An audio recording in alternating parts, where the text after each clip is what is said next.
trip with unexpected errors. Unexpected. क्या हुआ कि Unexpected. वापिस आया तो पता लगा कि भाई जो लास्ट गाड़ी थी वो चली गई है। Unexpected. जी हाँ, ये ट्रिप फुल पैकेज था अनएक्सपेक्टेड एरर्स का। और मैं ट्रैवल कर रहा था दिल्ली टू केदारनाथ और वहाँ से चोपटा और फिर वापस दिल्ली। और इस ट्रिप में मेरे साथ एक दोस्त भाविक पानी पी के देख। यही तो तेरे को आता है, अपने बच्चों को सिखाएगा नहीं कि भाई ऐसे मत करना कभी। भाई मेरी इतना टांगे कांप रही हैं। भी था, जहाँ पे हमने झेली अनएक्सपेक्टेड चीजें। चाहे आधी रात को जंगली जानवरों के बीच रोड पे सोना तो हो, अब सुबह तक यहीं वेट करेंगे और गाड़ी देखें दिल्ली वापस। या फिर हम जिस बस में ट्रैवल कर रहे हैं उसका एक्सीडेंट होना हो। मगर बस इतना ही नहीं, 4 दिन की ट्रिप में 4 एपिसोड्स होंगे और हर एपिसोड्स में मैं पूरे दिन में सो कॉल्ड ट्रैवलर बनने के चक्कर में धक्के खा के जो सीखा हर वीडियो के एंड में शेयर करूंगा, ताकि आप वो गलतियां ना करें जो मैंने करी हैं।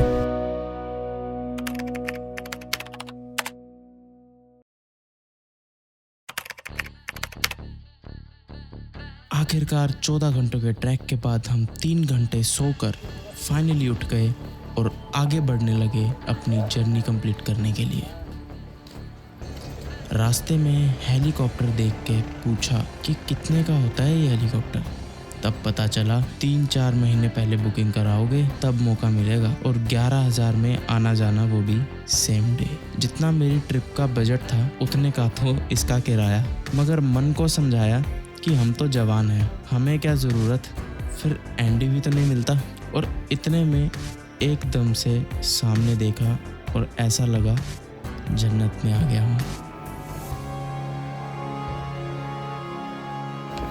फाइनली भाई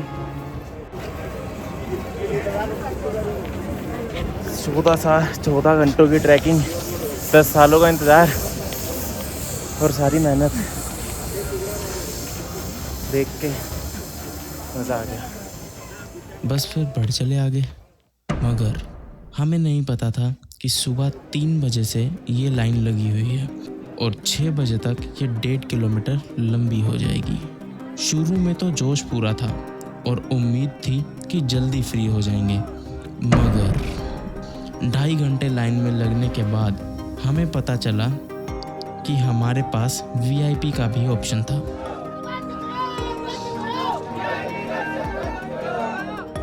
मगर धीरे धीरे कब 6 से 12 बज गए पता ही नहीं चला और हमें ये पालकी दिखी। अगर आप में से किसी को पता है कि ये क्या है, प्लीज़ कमेंट में बताना। तो अंदर मंदिर के दर्शन करने के बाद आपको थोड़े फैक्ट बता दूं मैं केदारनाथ के। पहले तो हिस्ट्री की बात करते हैं।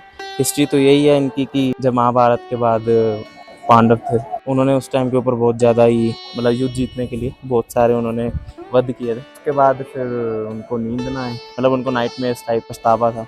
कृष्ण जी के पास गए, बोले कि हमें इस चीज़ से छुटकारा चाहिए अपने पापों से। महाभारत जीतने के बाद भी उनको जीत महसूस नहीं हो रही। उन्होंने फिर उनको बोला कि शिव जी हैं जो आप सबको वो दे सकते हैं माफ़ी। वो सुन के फिर आ गए कि ठीक है शिव जी को ढूंढने चलते हैं। फिर जब तक वो शिव जी को ढूंढते रहे उनको मिले नहीं। माता पार्वती को बहुत ज़्यादा तरस आया। उन्होंने शिव जी से बोला कि इतने टाइम से आपकी प्रतीक्षा कर रहे हैं, तो आप कब मिलेंगे इनसे। तो वो तब क्रोध में थे, उन्होंने कहा मैं नहीं मिलूँगा। तो माता पार्वती ने उनको केदारनाथ की तरफ एक दिशा दी कि इस दिशा में जाओ, आपको मिल जाएंगे। हेल्प करी उनकी। उन्होंने फिर केदारनाथ की तरफ ही अपना जो सफ़र था वो शुरू कर दिया। केदारनाथ के जब पहुँचे तो वहाँ पर उनको काफ़ी ज़्यादा बुल्स जो होते हैं सांड, उन्होंने क्या किया कि जो भीम थे उन्होंने शिव जी का एक रूप देखा हुआ था किसी और युग में, जिसके अंदर क्या था कि शिव जी ने बुल का सेम टू सेम ऐसे रूप कहते हैं क्या कहते हैं। तो फिर उनको था शक। भीम ने बोला भीम बड़ा हो गया अपने साइज में से, और उसने बोला कि भाई सबको मेरी टांगों में से निकलवाओ। 2-3 बैलें निकली थोड़ी बहुत। तो फिर उसके बाद वो जो बुल थी उसको बहुत गुस्सा आया। गुस्से में खोदती वो ज़मीन के अंदर धंस गई। भीम ने जब उसकी पूंछ पकड़ के निकाला तो वो निकला नहीं सांड, बट उसकी जगह महादेव ने उनको दर्शन दिया। फिर उन्होंने उनसे माफ़ी मांगी और फिर शिव जी ने उनको माफ़ कर दिया और स्वर्ग का रास्ता दिखाया, और वो द्रौपदी के साथ थे। तो बस यही है। और वो जो बैल का जो पीछे का हिस्सा है, बैक, वो ही केदारनाथ की मान्यता है कि यही है वो जो शिव जी का एक रूप है, तो वो उसको मानने के लिए यहाँ आते हैं। तो अगर हम बात करें कि फिर ये उसके बाद खोजा किसने, तो आदि शंकराचार्य जी थे, जिन्होंने 8th सेंचुरी में खोजा था इस मंदिर को। तो फिर उन्होंने इसकी बनावट का काम किया और देखभाल का काम किया। फिर उसके बाद से फिर उन्होंने नोटिस किया कि 12 ज्योतिर्लिंग जो है उनमें इनका भी एक जिक्र है। तो तब से फिर इस धाम की जो है बहुत ज़्यादा वैल्यू बढ़ गई, और यहाँ पर बहुत सारे बंदे अपनी प्रार्थना लेकर, जहाँ पे भगवान ने पूरी जिंदगी भेदभाव हटाने के चक्कर में संघर्ष किए, उन्हीं से मिलने के चक्कर में कुछ ऐसा होगा सोचा नहीं बात था। करते हैं आज की। हम लाइन में लगे सुबह 7 बजे, अभी जस्ट आए हैं हम 12:12 में। 7 से 12 5-6 घंटे हमने वेट किया, और ये अभी आप देखेंगे ये लाइन बहुत बढ़िया है। मैं आपके साथ और भी क्लिप शेयर करूँगा। एक तो इतना सारा ट्रैक करके बंदे ऊपर आते हैं, ऊपर से यहाँ पर आके भी इनको मंदिर की कमेटी की तरफ से इनको थोड़ी सी तो सुविधा देनी चाहिए इस चीज़ की कि दर्शन करने में इतनी दिक्कत ना हो। उनकी मान्यता है तो उनकी रिस्पेक्ट भी हो, मगर अंदर मुझे रिस्पेक्ट दिखी नहीं, क्योंकि भीड़ भी बहुत ज़्यादा है और मैनेजमेंट ख़राब। मगर इन्होंने क्या किया हुआ है, VIP एंट्री खोली हुई है। ये बड़ी लाइन नहीं लगानी पड़ेगी आपको, अंदर सीधा मंदिर के अंदर आपको पीछे वाले गेट से एंटर करवा देंगे, जिसके अंदर क्या होगा, आप 2100 रुपये दो और फिर आप एंट्री करें अंदर की। फिर वही अंदर भी भीड़ ही है, फिर बहुत ज़्यादा भीड़ के अंदर फ़ोन तो क्या ही निकालना, अंदर वैसे भी अलाउड नहीं था, और ना ही मेरा मन था अंदर से रिकॉर्ड करने का। नेचुरल चीज़ें हैं, वो आके खुद ही देखो तो ज़्यादा अच्छा है। भाभी कैसा था भाई दर्शन? तो इसकी अभी भी सर्वर, मतलब मम्मी पापा को तो लाऊंगा। मम्मी पापा को, बच्चे आए हुए हैं बीच में, बच्चों का तो क्या ही हाल हो रहा होगा पता नहीं। अंदर सफोकेशन भाई, सब एक दूसरे से लेते हैं, बात भी ऐसे दर्शन दिखा, हाँ, एक दूसरे को पसंद। पहले 1100 ही थे, मगर बाद में इन्होंने 2100 रुपये कर दिए ताकि कम बंदे अफोर्ड कर पाएँ और VIP की लाइन कम हो पाए। मगर 2100 रुपये भी बंदे अफोर्ड कर सकते हैं। बाकी जितना बड़ा तीर्थ स्थल है उस हिसाब से मैनेजमेंट फ्लॉप है। ऐसा लग रहा है कि मेरे को तो पर्सनली अच्छा नहीं लगा, क्योंकि मैनेजमेंट की सारी, भगवान का नाम लेकर कोई कुछ कहता भी नहीं है कि भाई क्या ही बोले। फीडबैक जाना चाहिए इनको बहुत अच्छा। अभी तो बाकी ये मंदिर है, मंदिर कह रहा हूँ, ये पत्थर है। जब बाढ़ आई थी तो इस पत्थर ने इस मंदिर को बचाया था। आज का प्लान तो ऐसा है कि अब यहाँ पर माथा टेक लिया, माथा टेकने के बाद हम ऊपर जाएंगे भैरव के मंदिर, भैरव के मंदिर माथा टेकने के बाद हम जाएंगे नीचे। घोड़े से सोचा है नीचे जाने के लिए, क्योंकि टांगों में बहुत दर्द है। और एंडी भाई यहीं रुकेंगे, क्योंकि 10 साल का उनका जो सपना था वो पूरा हुआ है, तो वो इस चीज़ को, जगह को एक्सप्लोर करेंगे और हम चले जाएंगे नीचे। और उसके बाद हम फिर जाएंगे तुंगनाथ। मगर मुझे लगता नहीं है कि हम तुंगनाथ पहुंच पाएंगे, इसलिए हम शायद रुद्रप्रयाग या सोनप्रयाग में स्टे करेंगे। बाकी मेरा एक्सपीरियंस जो भी रहेगा आगे जाके आपको शेयर। यहाँ पहुँचने के बाद थकावट भूल गए थे, कुछ तो जादू था इस जगह में। हम 1.5 किलोमीटर खड़ी चढ़ाई चढ़ने को भी तैयार यार हो गए। मैंने अभी ऊपर कहाँ से पंडित जी से बात करी पर्सनली कि यार क्या ऊपर जाना ऐसा है सच कि भैरव जी के मंदिर अगर माथा नहीं टेका तो फिर ये यात्रा संपूर्ण नहीं होगी।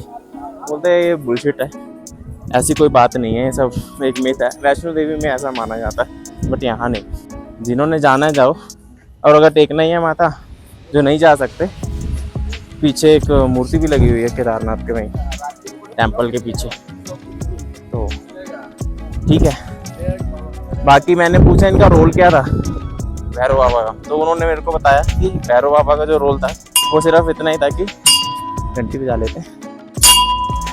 आप भी घंटी बजाइए मेरे YouTube चैनल के सब्सक्राइब बटन के बाद। तो मैं कह रहा था कि हाँ वो यहाँ के रक्षक हैं, बस यही उन्होंने बोला मेरे को। ठीक है, बाकी अब ऊपर जाके मेडिटेशन करनी है, मैं इसलिए जा रहा हूँ क्योंकि मैंने आज सुबह मेडिटेशन नहीं करी। मैंने सोचा हुआ था यहाँ जाके मेडिटेशन करूँगा, नेचर के बीच में 20 मिनट शांति के निकालना मेरे लिए बड़ी खुशी की बात है। आपको देख के मज़ा आ रहा है तो सोचो वहाँ कैसा महसूस हो रहा होगा। यहाँ पहुँच के नेचर की प्योरिटी को देखने का मौका मिला, और प्योरिटी वही होती है जहाँ सच्चाई। मेडिटेट करके मैंने यही चीज़ अपने अंदर ढूंढने की कोशिश करी। तो जो मैं करने आया था कर लिया, माथा भी टेक लिया और मेडिटेशन भी कर ली। और नेचर के सामने तो भाई इंसान कुछ भी नहीं, सीधे सीधे पहाड़ खड़े हुए हैं ऐसे, मज़ेदार। मेरे को मन कर रहे हैं ये रुक जाऊँ, मगर यहाँ का मैं हूँ नहीं।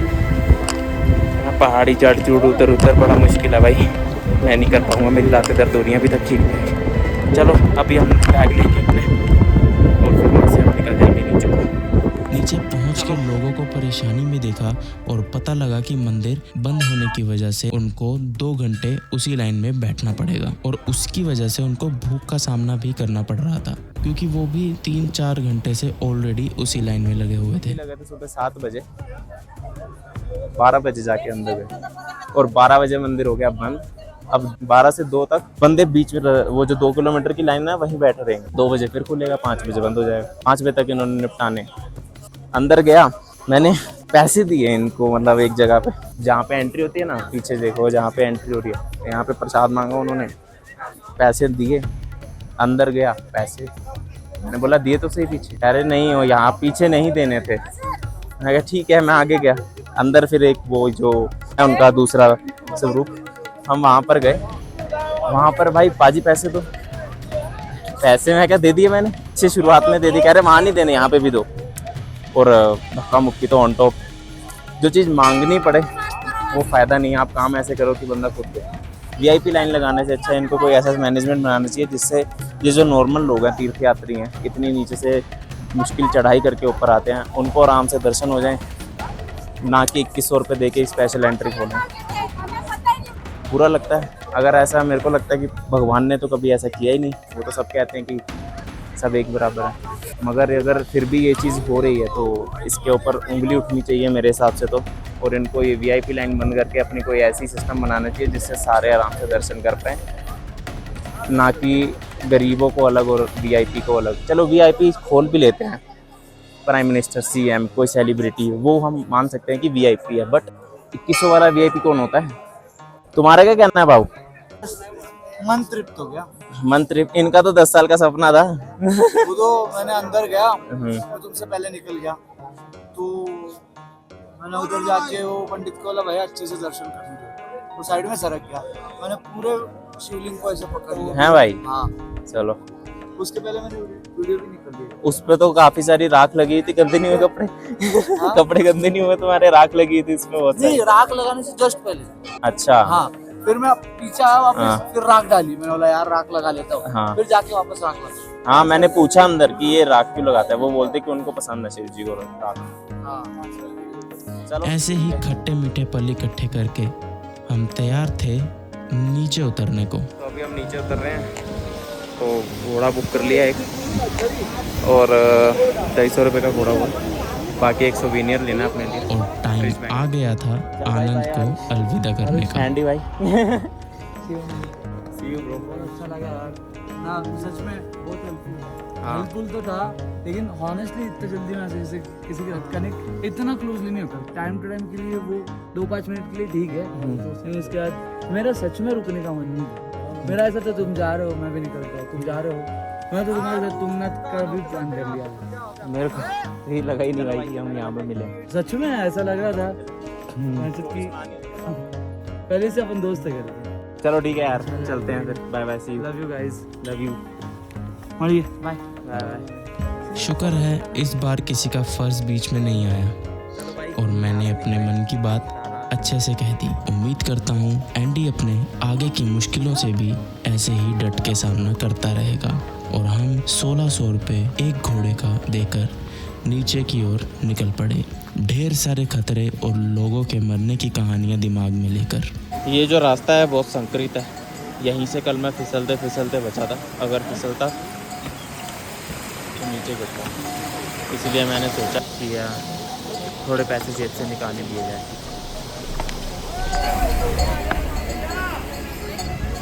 जगह देख ही सकते हैं आप, संकरित कितनी है, हल्के से उधर जगह नहीं है उनके पास खड़े होने की। बाकी अपने भाई का नाम है खबरी। खबरी, क्या हाल है तेरा? ये है खबरी, वो है काला, खबरी कालो की जोड़ी। बाकी खबरी भाई इतनी स्मूथ राइड नहीं दे रहा जितनी सोची थी मैंने। थोड़ा सा नीचे मेरे दर्द हो रहा है, सब चपटा हो रहा है मेरा।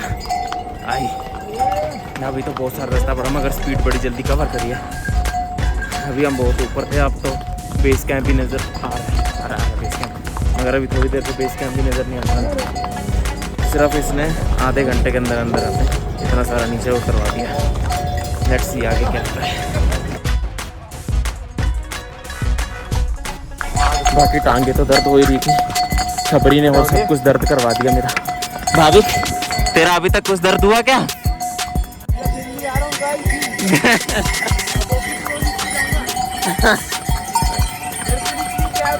कैब हाँ भाई, अब तो भाई टिक टिक टिक टिक बना रखा है इनका वाटर कुंड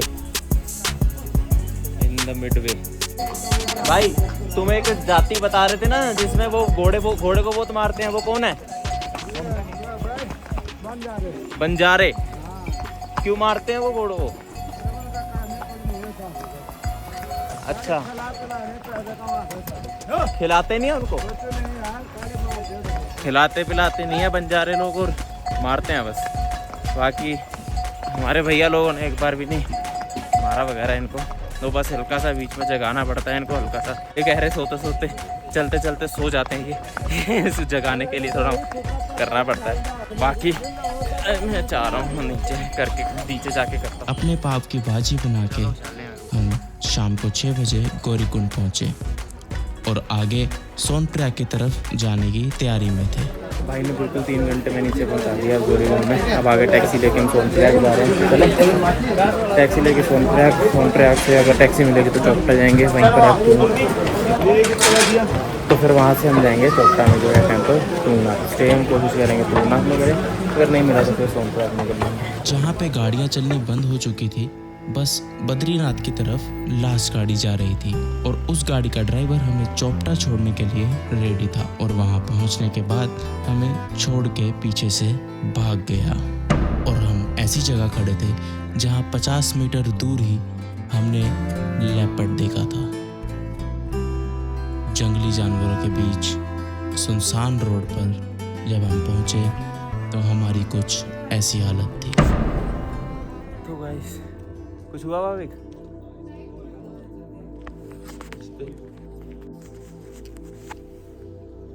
तेरे को भी चैन नहीं है। यही तो तेरे को याद आएगा, अपने बच्चों को सिखाएगा नहीं कि भाई ऐसे मत करना कभी भी।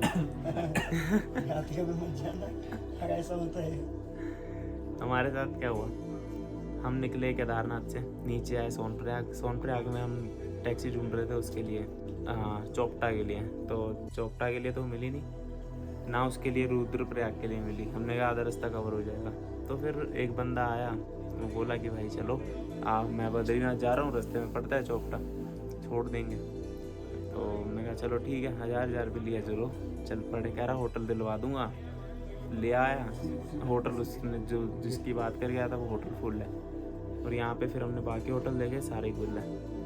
मगर किस्मत इतनी अच्छी है हमारी कि हमारे साथ भाई लोग भी और सामने जो हैं अभी ट्रैवलर बस आई है और भी बहुत सारे यात्री हैं। तो अब सुबह तक यहीं वेट करेंगे और गाड़ी लेके दिल्ली वापस। मुझे लगता है कि हम वो कर पाएंगे ट्रैक, क्योंकि हालत ऑलरेडी इतनी ख़राब है और केदारनाथ से नीचे उतरे हैं तो थकावट ऑलरेडी इतनी ज़्यादा है। बाकी ठीक है, मिलते हैं। हमने सुबह खच्चर किया क्योंकि हमें टाइम बचाना था। टाइम बचा, हमने गाड़ी करी क्योंकि हमें टाइम बचाना था। टाइम कुछ ज़्यादा ही बच गया भाई, होटल नहीं मिले। बाकी मैं आपको कुछ टिप्स देना चाहूँगा। उत्तराखंड में जब भी है एटलीस्ट मिनिमम 10,000 कैश जरूर रखें। बाकी जहाँ पर भी ऑनलाइन पेमेंट हो आप ऑनलाइन ही करें और कैश को कम से कम यूज़ करें। कैश ऐसे हवा में उड़ता है यहाँ पे जैसे थिनर। और केदारनाथ जब चढ़ें उससे पहले हम 2 महीने पहले स्मोकिंग छोड़ दो, वरना बहुत दिक्कत होने वाली है। ईजी ट्रैक नहीं है वो बच्चों वाला, ना वो वैष्णो देवी जैसा डेवलप्ड ट्रैक है। बाकी अगर जब हम यहाँ पहुँचे हमारे साथ 3 से 4 ग्रुप हमारे साथ पहुँचे। हमारी किस्मत थी, इतने सारे बंदे पहुँचे और हमें सहारा मिला एक दूसरे का, अदरवाइज हमारे लिए बहुत मुश्किल हो जाती सिचुएशन में डील करना। बाकी गुड लक। और अगर आप ये सिनेरियो सुन के डर रहे हो तो it is a part of travelling. होता है कभी कभी ऐसा। अपना ध्यान कैसे रखना है इन्हीं चीज़ों से बंदा सीखता है। आप मेरी वीडियो से सीखो या आप अपने प्रैक्टिकल एक्सपीरियंस से, लाइफ का एक्सपीरियंस ऐसे ही बढ़ेगा। अब हमें ये जो आज किक मिली है इससे हमें पता है कि अब ड्राइवरों पे भरोसा करना है उत्तराखंड के नहीं करना। बिल्कुल भरोसा नहीं करना इनके ऊपर। एक नंबर के भरामी लोग फंसा दिया यहाँ पे। पर ठीक है, हमने कुछ सीखने को हमें मिला आज। भगवान चाहते थे कि सुबह 5 बजे दुकान खोली और फिर नीचे कुछ लोग ऊपर आ रहे थे। उन्होंने अपने होटल का नंबर देकर हमारी हेल्प करी।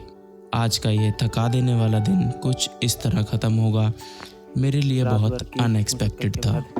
आखिरकार एक कैंप मिल ही गया। वहीं से 200 मीटर नीचे ढलान पे एक बहुत बढ़िया कैंप है और हम शायद इधर एक दिन रुके पूरा और चौपटा गई और जो तुंगनाथ है उधर की चढ़ाई भी करें।